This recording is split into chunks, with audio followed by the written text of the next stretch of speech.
L'histoire de La Rochelle est riche en rebondissements. Pendant la Deuxième Guerre mondiale, son port abrite l'une des principales bases de sous-marins allemands de la côte atlantique française. Et ce n'est qu'au lendemain de la capitulation allemande, le 9 mai 1945, que les quelques 15 000 soldats allemands qui tenaient la ville se rendent définitivement aux forces alliées. C'est dans un couffin dissimulé dans un camion de lait que Jean-Luc Labour entre dans La Rochelle encore occupée en 1944. L'histoire de sa ville le passionne tant qu'il lui a dédié un petit musée privé. Il est rare que Jean-Luc dévoile son royaume secret au public. C'est pourtant en plein cœur de la ville que se trouve l'ancien bunker de l'amirauté allemande, redécouvert bien après la fin de la guerre.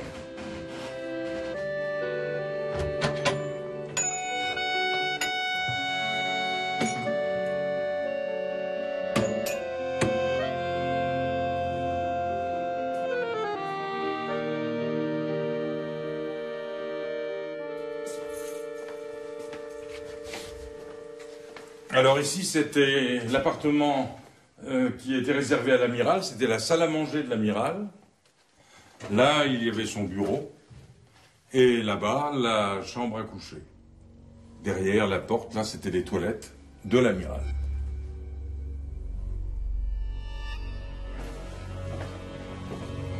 Alors là, nous voici dans ce qui a été la chambre de l'amiral. Il avait fait installer un lit avec la literie de l'hôtel des étrangers, c'est indiqué sur la tête d'oreiller, qui avait été réquisitionnée pour la marine allemande.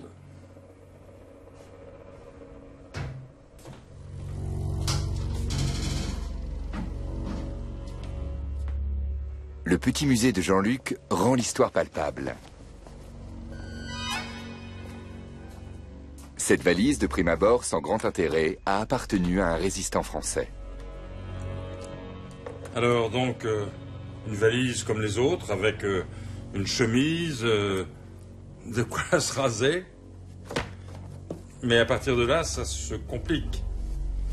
À partir de là,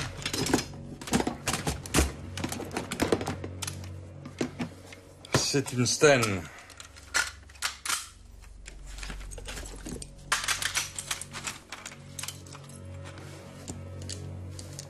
Alors ça, ce sont des armes anglaises parachutées pour les réseaux de résistance. La plupart des objets se trouvaient encore dans le bunker lorsque Jean-Luc l'a acquis et transformé en musée.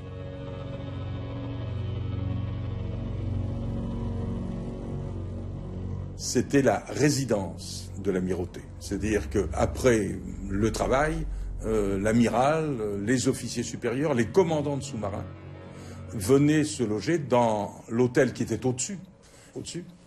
Et les Allemands avaient construit ce bunker sous l'hôtel en cas d'alerte. Et donc à chaque fois qu'il y avait des alertes, tout le monde descendait ici. Mais en plus, ils s'en servaient également de foyer, de messe. À 5 km du centre-ville se trouve le port industriel de la Palisse. C'est ici que l'organisation allemande TOT a construit à partir de 1941 une base sous-marine capable d'accueillir 10 sous-marins. L'ensemble est aujourd'hui encore bien conservé. Plusieurs parties du célèbre film allemand Le Bateau de Wolfgang Petersen ont d'ailleurs été tournées ici. Il y avait des Français qui étaient requis pour travailler ici. Et là, on sait qu'il y a eu de l'espionnage, bien évidemment. Ils donnaient des renseignements sur l'activité allemande et ces renseignements étaient transmis par radio en Angleterre, à Londres, et il y a eu du sabotage, et en particulier on sait qu'il y a des pastilles, des petites capsules contenant un produit chimique, je ne saurais vous dire lequel, qui étaient destinées à être mis dans les accus des sous-marins de façon à faire bouillir, à détériorer les accus. Et on sait qu'au moins un sous-marin a été piégé comme ça et a été détruit en mer à cause de ce sabotage.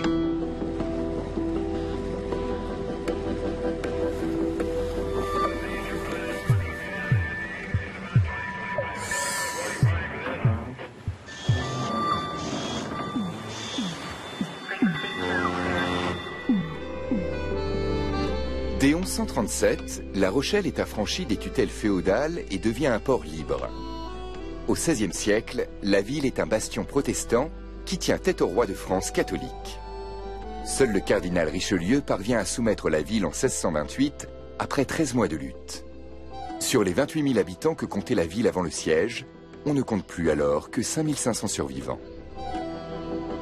Notre histoire, on sait qu'elle a été particulière, qu'elle a été importante, qu'elle a été ou merveilleuse et joyeuse, ou horriblement effroyable. Et tout cela, c'est notre héritage. Et on l'a dans le fond du crâne. Alors, quelques dates, quelques repères, Aliénor d'Aquitaine, l'autonomie politique de la ville, ça c'est important. Nous avons été très tôt une république marchande. On se considère toujours dans une république. La Rochelle, c'est un petit territoire qui aime sa liberté.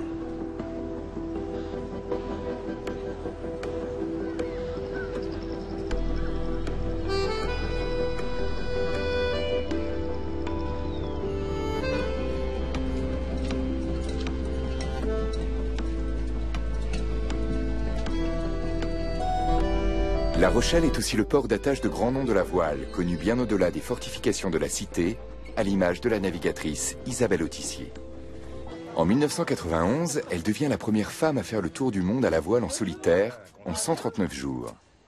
Mais 4 ans plus tard, elle fait naufrage au cours d'une autre régate. Elle dérivera pendant 4 jours avec son bateau à près de 2000 km des côtes australiennes avant d'être secourue. 4 jours interminables qui auront tenu en haleine la France entière. Nous sommes dimanche. Isabelle est montée à bord du vieux gréement de son ami Jean-Pierre pour une journée en mer. Il est rare qu'elle ait encore le temps de faire de la voile dans ses villes d'adoption. À 56 ans, elle est présidente du WWF France et se consacre également à l'écriture. Le virus de la voile lui a été inoculé dès l'enfance par son père. Quand j'avais 6-7 ans, j'adorais le bateau, j'adorais le bruit, j'adorais voir l'eau contre la coque. Même quand ça penchait, j'avais un peu peur, mais voilà. Donc très vite, très jeune, je me suis dit, ma vie, ce sera avec la mer. Je ne savais pas très bien comment, mais il y aura quelque chose avec l'océan, quoi. Donc après, petit à petit, j'ai fait des études qui avaient trait à la pêche, donc à la mer. Je me suis construit moi-même un bateau pour pouvoir partir naviguer quand j'avais pas beaucoup d'argent, quand j'avais 20 ans. Je suis partie faire un tour en Atlantique pendant 1 an, puis après je suis arrivée à la course, donc voilà, c'était la mer, c'est tout.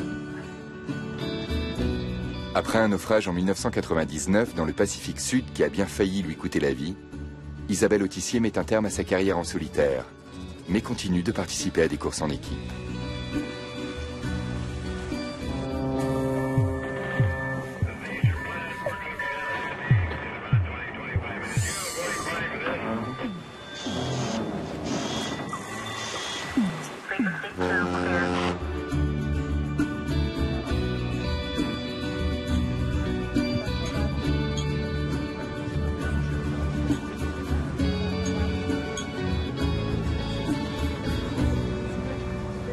Partir en mer, c'est quand même toujours se mettre en équilibre sur le fil. C'est toujours aller vers des choses qu'on ne connaît pas. J'aime bien aussi cette espèce d'excitation de se dire qu'on va construire sa vie sur un bateau quelque part et qu'on ne sait pas ce qui va se passer. Et en mer, il peut tout se passer. Moi, ce qui m'intéresse, c'est tout ce cheminement-là. Je vais arriver dans un endroit où il y a des inconnus. Je vais être obligée de comprendre ce qui se passe. Je vais être obligée de trouver une proximité avec les choses, les gens, la nature. Je vais être obligée de construire quelque chose. Il n'y a rien qui est donné. Et je ne sais pas ce qui va se passer demain. Et moi, j'aime bien ça, quoi. J'aime bien, parce que j'ai l'impression de me sentir vivante, quoi, de me sentir en alerte, de me sentir que chaque minute a une importance. Et voilà, je trouve ça bien.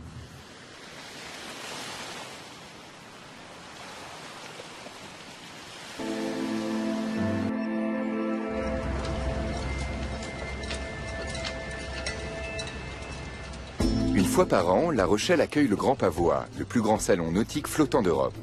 Des exposants du monde entier y dévoilent leurs dernières nouveautés à une clientèle très fortunée. Depuis quelques années, les gros catamarans ont particulièrement la cote. Jean-François Fontaine a été l'un des premiers à se placer sur ce créneau. Ce loup de mer très charismatique a participé aux compétitions de voile olympiques et a été champion du monde en 1980. Les catamarans, nous fabriquons depuis 1983. Donc ça fait presque 30 ans d'activité de production de catamarans. Des énormes évolutions. Au départ, les catamarans étaient des bateaux assez spartiates qui venaient de la compétition. Et actuellement, c'est des bateaux qui vont vers de plus en plus de confort. Et le travail le plus récent sur les multicoques, c'est un travail qui va essayer de rendre le bateau de plus en plus autonome. Nous appelons ça l'éco-cruising. C'est de dire que le bateau doit être capable en autonomie, en utilisant l'énergie solaire notamment, de produire suffisamment de courant pour qu'il puisse ne pas faire tourner ses groupes électrogènes, pour que le confort à bord soit apporté uniquement par des énergies renouvelables. Fountaine Pajot, l'entreprise créée par Jean-François, est aujourd'hui leader mondial sur le marché des catamarans. Le chantier de La Rochelle en fabrique jusqu'à 150 par an.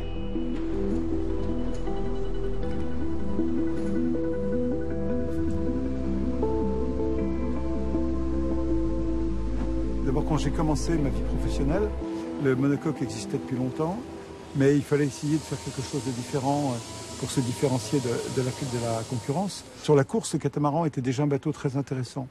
Et puis on imaginait qu'aussi en croisière, on pouvait faire des bateaux plus confortables, plus stables. Et donc de fil en aiguille, on a commencé à créer quelques produits qui ont été bien admis par les clients. Et je pense que pour certains usages, il y a véritablement un intérêt important pour le catamaran.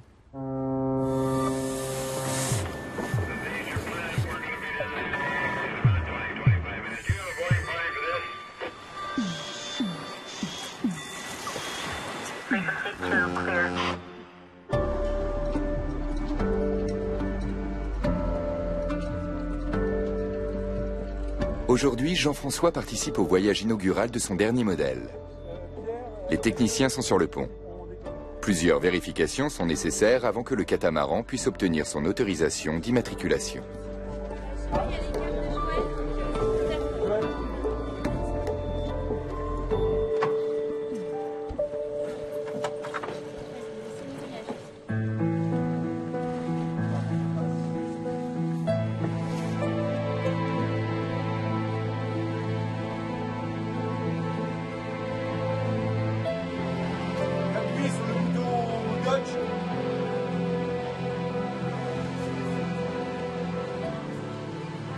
Le monde de la mer a terriblement évolué. Et donc aujourd'hui, ce que les gens attendent, c'est de prendre du plaisir sur un bateau. C'est pas forcément de naviguer quand il fait très froid. Et donc, cette nouvelle attente de la clientèle, ils la trouvent facilement sur un multicoque. Les catamarans extravagants de Fountaine Pajot jouissent d'une renommée internationale. Cependant, il faut compter environ 300 000 € pour un modèle d'entrée de gamme, et parfois beaucoup plus, en fonction des options choisies.